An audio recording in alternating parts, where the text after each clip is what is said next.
Hello and welcome everyone. अब तक के वीडियोस में हम लोगों ने जितना पढ़ा था वो था फाइनाइट ऑटोमेटा के बारे में। फाइनाइट ऑटोमेटा दो टाइप्स के थे, deterministic finite automata, non deterministic finite automata. हमने ये भी पढ़ा था डीएफए और एनएफए के बीच डिफरेंसेस क्या है, हमें एनएफए की ज़रूरत क्यों पड़ी, और एनएफए से डीएफए को कन्वर्ट करना सीखा हम लोगों ने।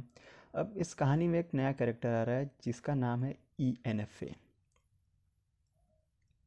ये भी फाइनाइट ऑटोमेटा का ही एक पार्ट है, या फिर इसे ये कह सकते हैं ये एनएफए का एक एक्सटेंडेड वर्जन है जो कि ई इनपुट सिंबल को परमिट करता है। यानी कि ई यहाँ पे जो है वो एप्सिलॉन के लिए स्टैंड करता है। और इस ऑटोमेटा की खास बात ये है कि ये ऑटोमेटा बिना किसी सिंबल को रीड किए हुए भी अपना स्टेट चेंज कर सकता है। फॉर एग्ज़ाम्पल अगर मैं बताऊँ, क्यू नॉट से अगर इस ऑटोमेटा को क्यू वन पे जाना है तो पहले हम लोग क्या करते थे, कोई सिंबल ए या बी रीड करवाते थे तभी स्टेट चेंज करते थे। लेकिन इस कंडीशन में क्या है, ये बिना कोई सिंबल रीड किए स्टेट चेंज कर सकता है। उसे हम लोग एप्सिलॉन से डिनोट करते हैं। एप्सिलॉन कोई एक इनपुट सिंबल नहीं है, बट ये एक डिनोट करता है कि हम लोग एक स्टेट से दूसरे स्टेट पर बिना किसी इनपुट सिंबल को लिए हुए मूव कर रहे हैं।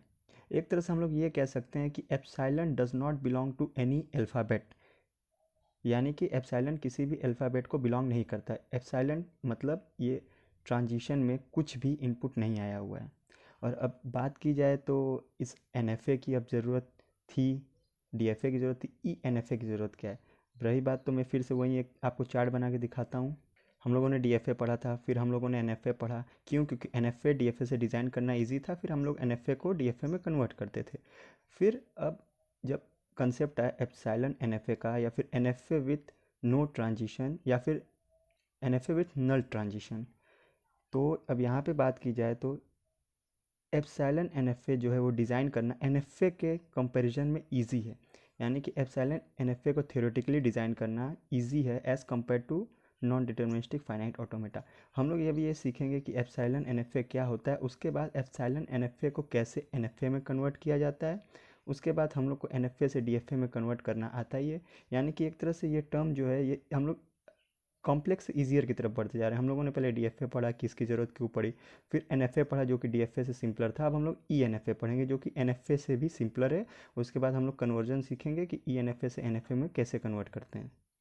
और अगर ई एन एफ ए के ट्रांजिशन की बात की जाए तो formal definition N F A और ई एन एफ ए की सेम है, बस ट्रांजिशन फंक्शन में थोड़ा सा डिफरेंस है। यानी कि हम लोग को, मैं यहाँ पे एक बार आप लोग को ये लिख देता हूँ,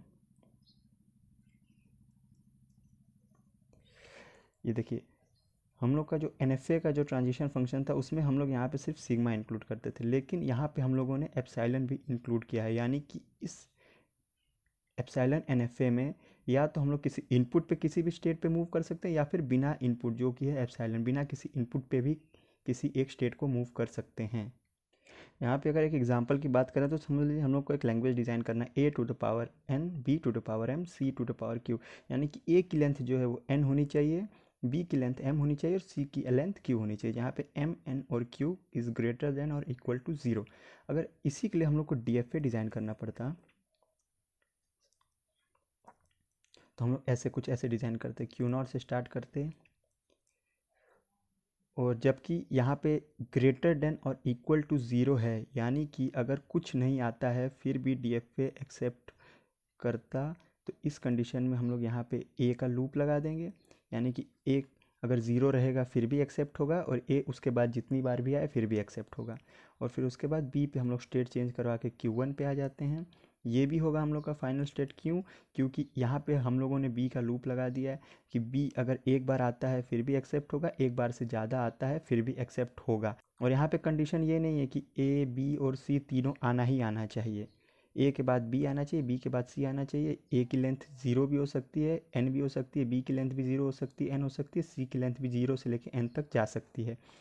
और अब इसी पे अगर सी आता है तो हम लोग फिर से स्टेट चेंज करके क्यू टू पे जाते हैं जो कि है हम लोग का और फाइनल स्टेट।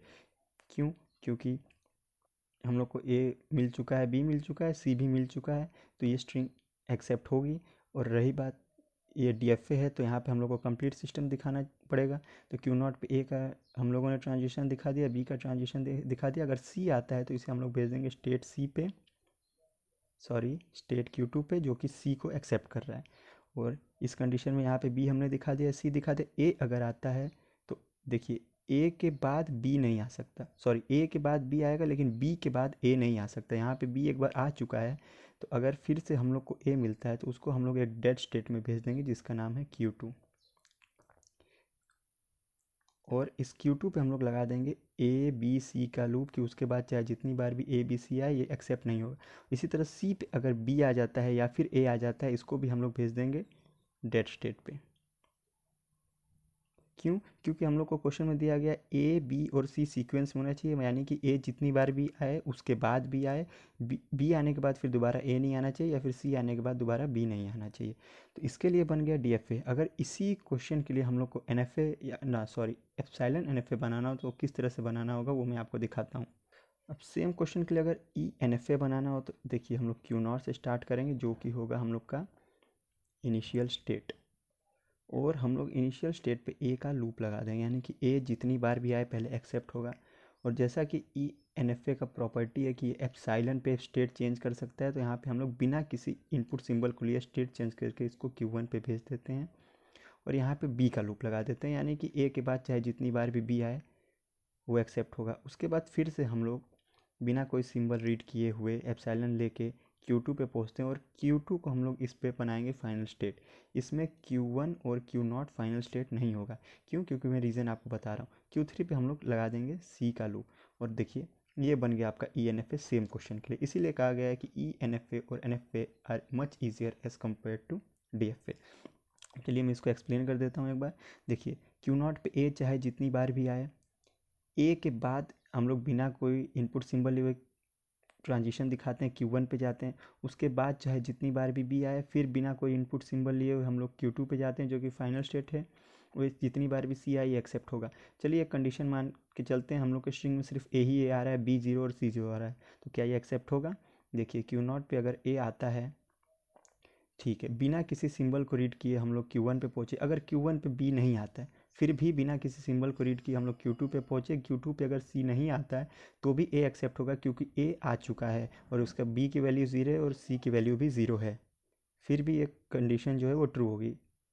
और इसी तरह अगर ए एक बार भी नहीं आता है तो देखिए बिना कोई स्टेट चेंज के हम लोग Q1 पे आ गए।